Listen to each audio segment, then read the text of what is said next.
banyak konflik mungkin.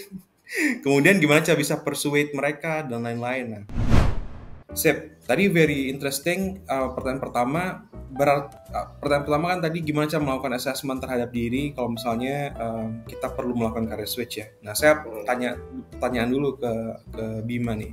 Bima sekarang udah yakin belum untuk career switch?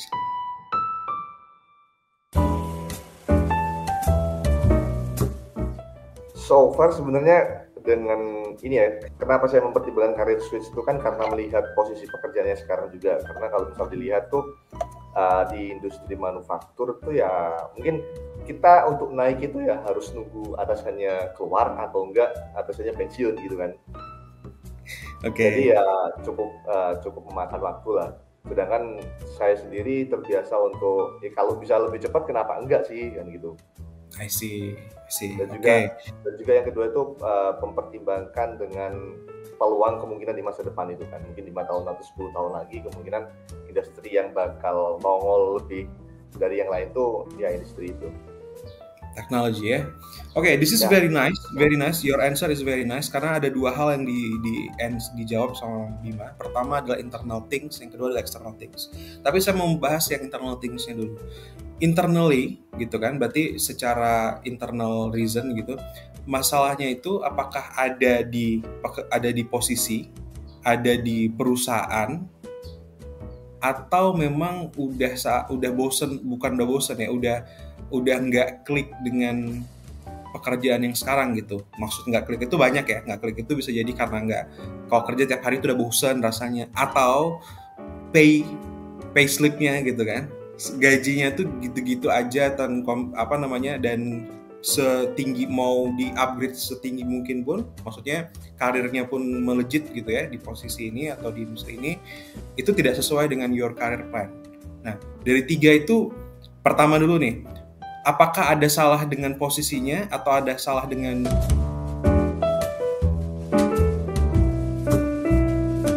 perusahaannya? Apakah mereka menyediakan career path yang tepat untuk Bima?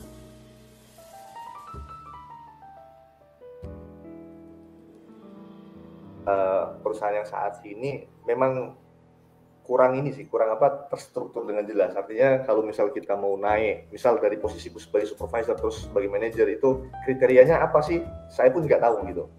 Dan beberapa yang sudah senior dari saya juga ketika saya tanya apa sih kriterianya, nggak ada gitu kan. Apakah lama bekerja atau prestasi atau apa gitu kan. Very nice, very interesting question, answer. Kalau misalnya ada masalah di perusahaan itu kan ada sistem HR beberapa itu nggak bisa kita kontrol kan. Yang bisa kita kontrol adalah apa jangan-jangan Bima ini butuh pindah ke perusahaan yang lain dulu sebelum decide untuk pindah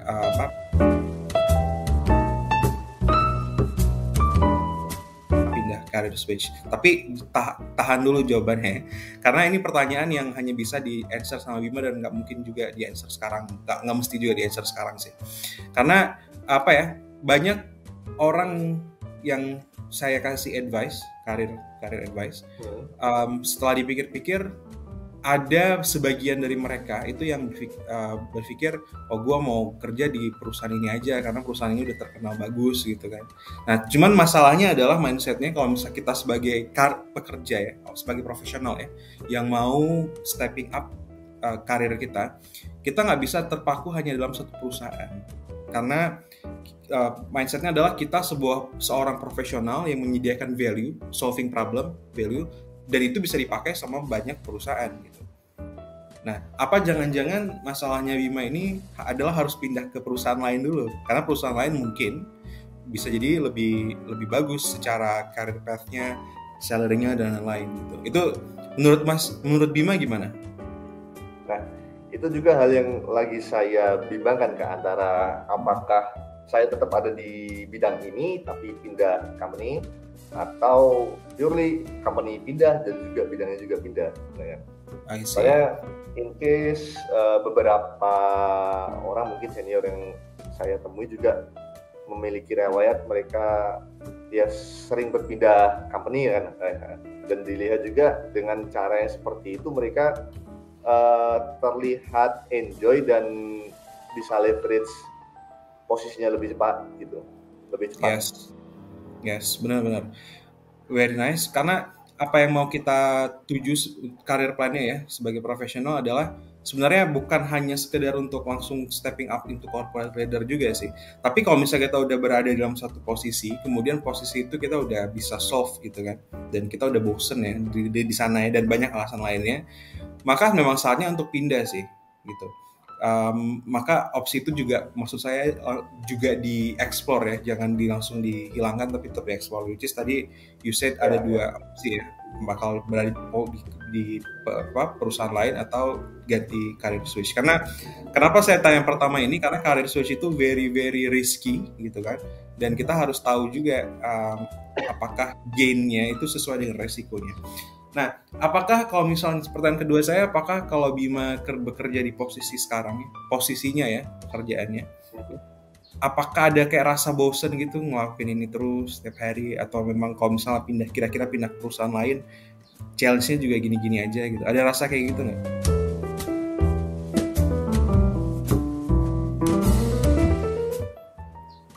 Kalau untuk yang di tempat yang saat ini sih rasain sih gitu kan, nggak ada apa ya, semangat gitu, karena problemnya itu aja gitu kan, itu aja. Dan lagi yang bikin kurang semangat tuh ketika kita udah propose solution dan timnya itu nggak bisa, mungkin tapi tim yang dari departemen lain ya yang bekerja sama dengan saya itu kurang bisa bekerja sama, itu kadang juga bikin ya ngapain sih aku ada di sini gitu. Oke. Tapi kalau misalnya dikasih kesempatan pekerjaan yang sama di perusahaan lain, bisa jadi ada peluang untuk mencintai lagi dengan pekerjaan itu ya? Mungkin untuk durasi ya tertentu ya. Oke. Berarti ada berapa persen suka, berapa persen kira-kira nggak suka gitu ya. Oke, very nice. Ya. Ini pertanyaan retorik juga ya. Maksudnya pertanyaan ini nggak langsung harus dijawab sekarang, tapi nanti bisa diulang-ulang lagi, dilihat lagi, supaya bisa menentukan mana yang tepat untuk career switch apa enggak. Pertanyaan yang ketiga adalah tadi secara eksternal ya.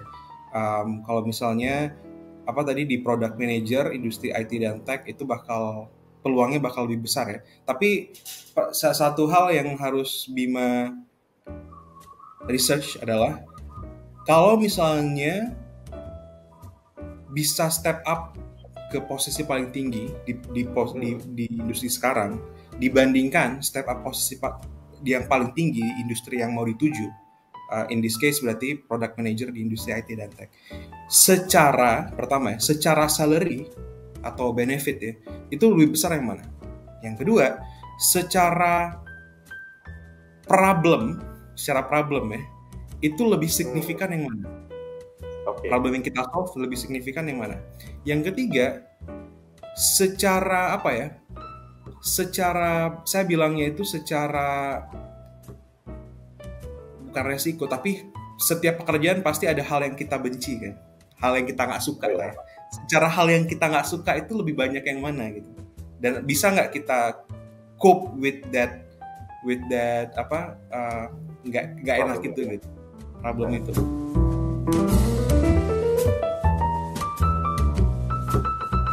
Itu yang harus dijawab juga, dan itu harus di research juga.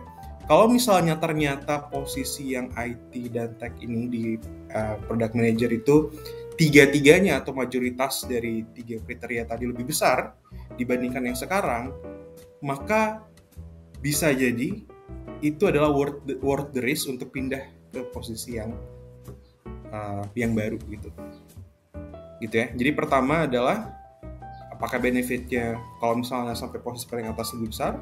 Yang kedua, signifikan problem yang di-solve. Yang ketiga, problem yang bakal kita dapat gitu. Problem yang hal-hal yang nggak enak yang bakal kita dapat. Apakah bisa nggak kita lalui atau bisa nggak kita solve itu? Karena kan setiap pekerjaan pasti punya resiko, punya masalah, punya nggak enaknya sendiri kan. Dan pasti ada kayak gitu. Dan bisa nggak kita cope dengan hal itu? Karena kalau misalnya di product manager nih, contoh nih ya, Bima ya. Iya. Bima, kalau misalnya mau ke product manager, itu bakal harus koordinasi dengan banyak stakeholder. mau dari programmernya, mau dari product ownernya, bahkan beberapa hal ada kayak investornya dan lain-lain gitu. Nah itu setiap orang kan manusia ini dinamis ya, setiap orang punya karakter masing-masing ya. Jadi ntar bakal dealing dengan banyak karakter, gitu. banyak banyak konflik mungkin. Kemudian gimana cara bisa persuade mereka dan lain-lain. Nah, kalau misal sekarang belum bisa atau masih merasa belum, oke, ya nggak apa-apa. Tapi apakah bisa handling hal itu gitu? Karena untuk beberapa orang mereka males aja gitu ngobrol dengan orang lain, terus mempertahankan argumen atau meyakinkan mereka untuk doing something gitu. Iya. Hal-hal gitu harus diperhatikan juga. Kalau menurut Bima gimana? Jadi untuk hal-hal yang seperti itu sebenarnya juga saya sudah melakukan pertimbangan, Kak. Yang pertama tentang jenjang karir ya, antara industri yang sekarang sama di IT Tech gitu ya. Kalau saya perhatikan, yang pertama jenjang karirnya bisa jadi lebih tinggi di industri IT. Karena kalau misal di tempat saya yang saat ini di lain yang sama, kemungkinan mentok-mentoknya saya juga jadi QA atau QC department head lah, gitu kan. Atau mungkin bisa jadi under kepala pabrik ya. Oke. Tapi untuk step up ke kepala pabrik biasanya itu dari orang produksi malah, atau mungkin supply chain. Kalau dari QA sih jarang-jarang kadang. Nah terus sedangkan kalau misal saya step ke IT and tech industry, itu kan mungkin kalau misal line karir dari product manager bisa nanti lead product manager dan juga ke CTO atau chief of product ya kalau nggak salah. Ya, CPO. Iya, dan kalau misal dibandingkan salary-nya juga beda karena skill industri kan beda ya. Skill industri-nya juga beda. Terus untuk problem yang diselesaikan juga lebih kompleks di ini sih ya, di product manager.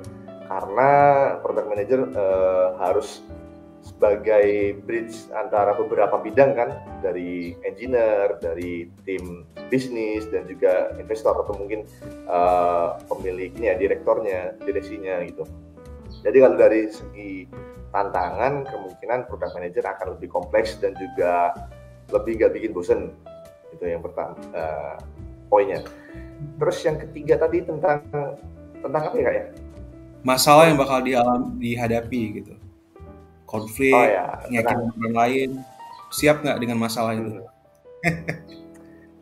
Tentang masalah yang akan dihadapi, seperti yang Kak Gilman sampaikan tadi, mungkin kan sebagai product manager akan lebih sering untuk gimana nge-treat people ya, gimana orang ini bisa kerja sama dengan kita dan juga nggak ada ogah lu ngapain, lu kok ya ada gak enaknya gitu. So far sih dengan pengalaman saya kayak misal present atau mungkin kerjasama antar divisi dengan antar direksi, antar departemen, untuk communication oke, gitu. Cuma mungkin untuk masalah tentang perbedaan kepentingan antar departemen ini, departemen itu yang masih jadi PR saya. Cara terbaik untuk menyelesaikan gimana sih gitu kan. Itu juga terjadi sih di industri saya yang saat ini, dan kemungkinan di product manager juga bisa jadi seperti itu juga. Yes, tapi Bima suka kan untuk melakukan hal itu? Suka sih. Suka ya? Okay. Very nice, itu dia penting. Kalau sekarang belum tahu gimana caranya, that's okay. Tapi suka nggak? Karena kalau misalnya udah suka, nanti bakal cari tahu gimana caranya dan bisa latihan terus. Gitu. Oke, very nice. Berarti 3 itu udah terjawab dan udah lumayan oke ya untuk pindah career switch. Itu assessment ya. Jadi kalau misalnya Bima mau cari tahu tadi pertanyaan-pertanyaan tadi itu salah satu bentuk assessment yang paling mendasar gitu, apakah perlu untuk pindah atau enggak. Kemudian sebenarnya ada satu lagi tuh yang paling penting, yaitu value-nya Bima sendiri. Apakah, karena gini misalnya kalau di product manager itu kan lebih ke people oriented ya, human oriented. Gimana caranya bisa membuat satu project jadi dibutuhkan orang dan dibuat oleh berbagai banyak tim gitu ya, berbagai banyak stakeholders. Kemudian untuk menjalankan hal itu bakal ada value-value tertentu, misalnya value-nya adalah kita harus bisa buat produk yang bisa solving problem orang gitu, bukan hanya sekedar buat produk atau buat software atau apapun gitu ya. Kemudian harus value-nya tuh harus bisa mengerti orang, empati dengan orang, meyakinkan orang lain, lead orang lain. Nah, itu juga value-value itu nanti harus disesuaikan dengan your values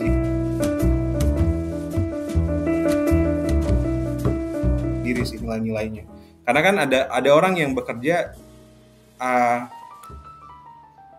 ironically memang untuk cepat dapat duit, dan itu jadi North Star-nya ya, jadi acuan utamanya.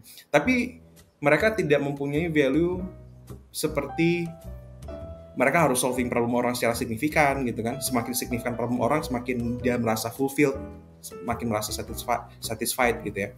Tapi ada juga sebagian orang yang lain, dia percaya kalau misalnya dia menyelesaikan masalah orang lain yang banyak, masalah banyak orang lain dengan signifikan gitu kan.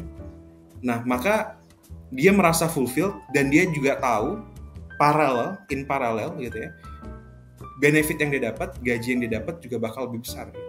Nah, itu value yang nggak usah di share ya, itu terserah Bima sendiri gitu. Tapi pastikan value itu bisa nyambung dengan karir yang mau dipindah gitu, mau dituju. Karena memang di beberapa industri agak susah tuh, misalnya industri yang ada mungkin saya pernah dengar cerita gini nih, ada orang yang dia tuh muslim harusnya nggak minum alkohol gitu ya, tapi ketika dia masuk di industri itu memang harus minum alkohol kalau untuk dapetin project gitu. Nah, jadi dia nggak sesuai dengan value-nya misalnya gitu kan, menurut dia masih ada cara yang lain untuk dapetin project itu tanpa harus sana, cuman environment-nya nggak mendukung dan lain-lain. Akhirnya dia pindah karir ke yang lain gitu kan, ke posisi lain. Karena value-value seperti itu yang nanti kerjanya nggak fulfill lah gitu, nggak merasa satisfaction. Nah, jadi kalau misalnya Anda mau ganti jalur karir switch, assess dulu diri sendiri. Jawab beberapa pertanyaan ini. Yang pertama, udah yakin mau pindah karir? Evaluasi lagi, tanya lagi ke diri sendiri. Yang nggak cocok itu posisinya atau perusahaannya. Karena kalau nggak cocok dengan perusahaannya, maka bisa jadi pertimbangannya adalah pindah ke perusahaan lain. Setelah itu, tanya lagi, apakah ada peluang untuk suka lagi dengan pekerjaan ini nantinya? Jawab sendiri ya. Kemudian yang selanjutnya adalah bandingkan. Di posisi saat ini, kalau misalnya sampai top career, gitu ya, karir puncak, dengan karir yang baru, posisi yang baru, ketika di top career, apakah benefitnya berbeda secara signifikan? Benefit itu gaji dan lain-lain. Kemudian apakah Anda bisa mengatasi problem yang hadapi? Karena setiap posisi pasti punya, setiap pekerjaan pasti punya masalah yang beda-beda dan pasti ada masalah. Yang ketiga, apakah jangan-jangan Anda akan menghadapi hal yang tidak disukai lebih banyak?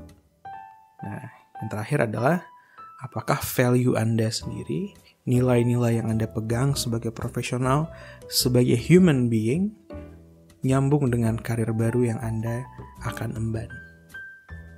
Kalau pindah karir, itu butuh kontemplasi dan evaluasi ke diri sendiri yang dalam. Jadi tanyakan dulu hal ini ke diri sendiri. Kalau sudah yakin, go for it.